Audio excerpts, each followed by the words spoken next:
guys. Good morning. Ay, tanghalian na pala guys. Dito po ako sa gilid ng bundok at nangunguha po ako ng nito or baging. Malalaki kasi yung nito rito guys. Kaya gustong gusto ko rito kumuha. Yan guys. Kita nyo guys. Yun. Ang lalaki nga guys.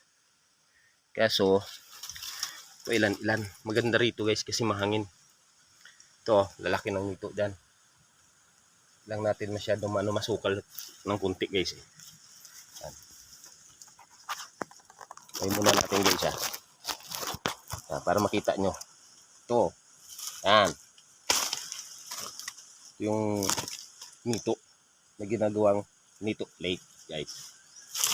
Kuha tayo ngayon kasi wala akong gawa sa guys sa palayan. Ito nga pala yung una kong vlog.